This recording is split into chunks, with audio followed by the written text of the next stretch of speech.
Hizi ndo dalili 5 ambazo unapoziona katika mwili wako, basi kaa ukijua kwamba kiwango cha sukari katika damu yako ni nyingi sana, na kama haujachukua tahadhari, basi unaweza ukapata ugonjwa wa kisukari. Dalili ya kwanza ni kwamba unakuwa unashtuka usiku sana, hasa majira ya saa 9 na unakosa usingizi, yani ulali tena.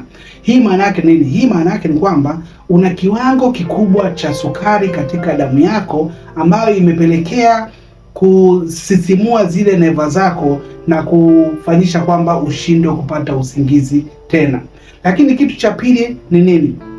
Dalili ya pili ni kwamba unakuwa unapata kiu pamoja na hali ya kukojoa mara kwa mara usiku. Na hii inatokana kwa sababu gani?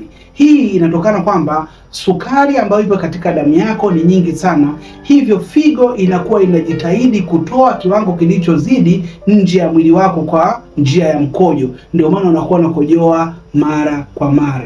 Dalili ya tatu ni dalili ipi? Dalili ya tatu ni kwamba unakuwa unapenda kula vitu vya sukari. Unapenda kula vitu vyenye sukari. Kwa hiyo hii ina maana kwamba mwili wako unakuwa na sukari nyingi katika damu yako, na hiyo mwili sasa unaanza kuona kwamba wewe unaelemewa, kwa hiyo inaomba msaada kutoka nje. Kwa hiyo inakutaka wewe ule vitu vyenye mafuta sana au vitu vyenye sukari kwa ajili ya kuupoza mwili ili usiweze ukaharibiwa. Kumbe tayari wewe mwili wako una sukari nyingi. Kwa hiyo unapokuwa unaendelea pia kula vitu vyenye sukari, kwa sababu una hamu ya kula hivyo vitu vyenye sukari, hiyo inapelekea kuzidi kukuweka katika hatari zaidi. Dalili ya 4 ni nini? Dalili ya 4 ni kwamba unaanza kuona mwili wako unakuwa na mwasho sana. Unakuwa unawashwa sana mwili. Hii maana yake ni kwamba sukari imezidi ndani ya mwili wako, na hivyo ni kama sign ya kuambia kwamba punguza vitu vya sukari au punguza sukari ambayo imezidi ndani ya damu yako. Lakini dalili ya mwisho ni dalili gani? Dalili ya mwisho ni kwamba mwili wako unakuwa unauma sana. Kuna watu wanaamka asubuhi mwili unauma sana.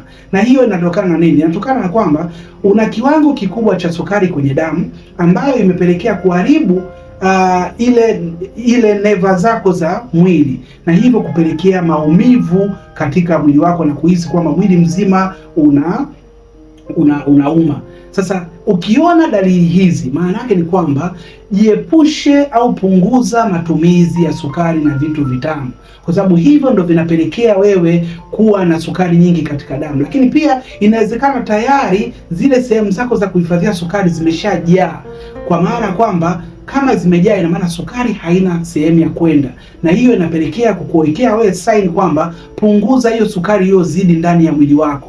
Lakini pia inakwambia kabisa kwamba unakaribia kupata kisukari. Sasa usiwe mmoja wa watu ambao wanaopuuza kuona dalili kama hizi na kukaa kimya.